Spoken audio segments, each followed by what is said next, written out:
Hey guys, Mineral here with another video to talk a little bit about 3-3 and why the composition hasn't quite gone away this stage, and likely won't until stage 3. The beginning of stage 2 was like the start of any stage on a new patch. With the introduction of Baptiste, teams were getting a little funky with their compositions. There was a little more experimentation on the stage, and perhaps a glimmer of hope that the balance changes of patch 1.34 would slowly fade 3-3 out. While there certainly is a little more flexibility than during stage 1, that hasn't quite been the case.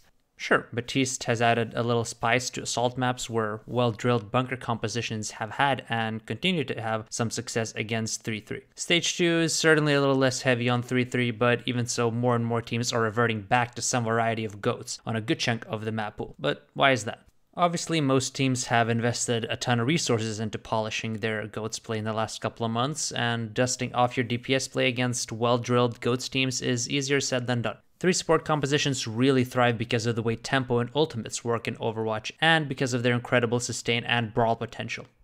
Beyond that, depending on the map, a regular 3-3, Ana Winston 3-3, or the Sombra Moira 3 support variation seem to be able to beat DPS compositions with relative consistency. If not in a first fight scenario, then certainly when taking the entirety of a map in consideration. In control maps such as Busan, where DPS comps have been prominent and where teams constantly counterpick each other prior to the first fight commencing, it would appear that most AL teams that are not enthusiastic about DPS compositions have reached the following conclusion in the rock, paper, scissors dilemma. 3 DPS compositions can outpoke and win against Ryan 3-3. Sombra Moira goats should outtempo and be able to suffocate 3 DPS comps, while Ryan 3-3 or Winston 3-3 is generally more consistent than Moira Sombra goats.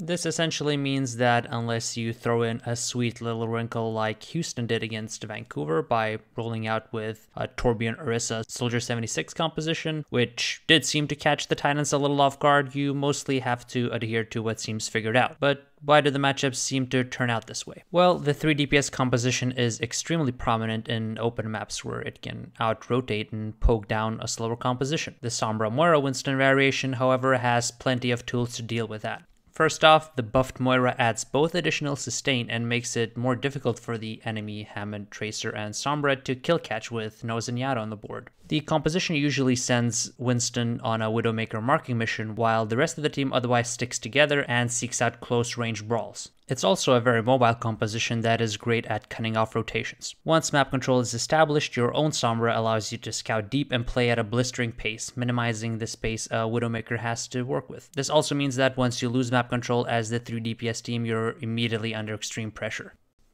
If you end up changing your entire composition to 3-3, a theoretically superior composition to the Sombra Moira goats, but do so mid-round like Washington does here against the Atlanta Reign, you have to be ready to essentially tank 2 fights before hitting your ult spike and having a realistic chance at a proper retake, which is a luxury you rarely have on control maps. As you can see here, when the Reign and the Shock get a hold of the point, they stuff choke points and snowball the rest of the map with relative ease. Even if 3-3 may be suboptimal on certain points defensively, simply shaving time off the clock and banking on being able to retake and maintain control later in the map is a good bet for solid 3-3 teams. Once that happens and 3-3 controls the tempo, it becomes substantially more difficult to poke down a 3-3 composition while also making meaningful payload progress. For instance, here Atlanta starts their defense off by putting on a fast pace on Washington.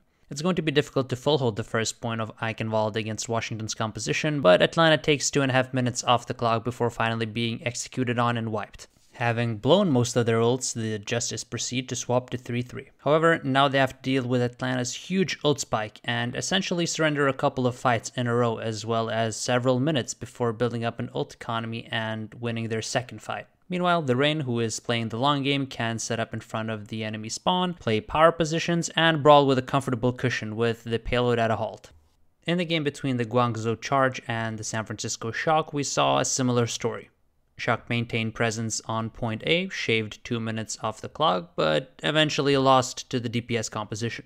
Shock then did a very good job using cover close to the payload, minimizing the effectiveness of the Soldier, Farah, and Hammond of the Charge, and forcing Guangzhou to play within Zarya's effective range. Even as the triple DPS is getting picks, the payload makes very little progress in 3 minutes, after which Guangzhou ends up transitioning into Sombra 3-3, having blown their ult spike and lost the fight. No composition currently snowballs as hard as GOATS. If a team feels confident that it can break a non-3-3 defense with goats and force the opponent to switch most of its heroes, it's going to reap the rewards as the map progresses. While breaking a Bastion bunker composition with 3-3 can be extremely difficult and borderline impossible on certain maps with long sightlines, here NYXL does a great job of slowly taking map control away from the Mayhem, pressuring the point, and clearing high ground en route to a successful first push. This type of first push will often be worth 2 points, as several dry fights for the Mayhem are likely to follow.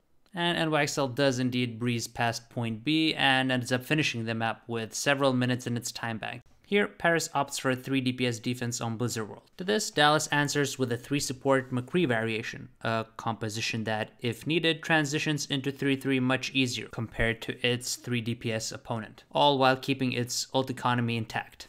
Just like NYXL, Dallas ends up winning its first push, builds a decent ult economy, and manages to leverage that into a quick second point take. Once again, it does so by utilizing cover, playing positions which are difficult to access for snipers, and where enemy Wrecking Ball can't convert on pile drives. Since Dallas has built up a decent ult economy advantage and has its tank ultimates at its disposal, here OG can easily use his primal to zone the enemy Widow, draw aggression from several Paris players, all while the rest of the team can brawl on the objective with a Brigade.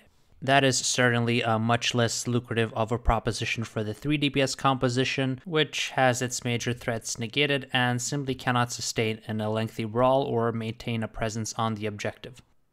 Once the 3-3 mirror is in place for the third point, Dallas still maintains a 1 ult advantage with a Diva Bomb. If you'll use it to win the first fight and proceed to maintain an ultimate edge for the rest of the map, also finishing at an extremely fast pace. Because Paris rolled the dice on first point defense with 3 DPS and lost the first fight, it never really went into any fight with a considerable ultimate edge, thus having to rely on clutch sequences, which never happened. DPS comps can be excellent in picking apart neutral holds with no ultimates on the board and can even keep the momentum rolling with ultimates every once in a while. However, once the team running a 3-3 variant retakes and establishes control of the tempo, it becomes increasingly more difficult to make sufficient map progress to actually win a map. And if you end up switching your entire composition mid-round against an established 3-3 hold, well, you're in for an uphill battle.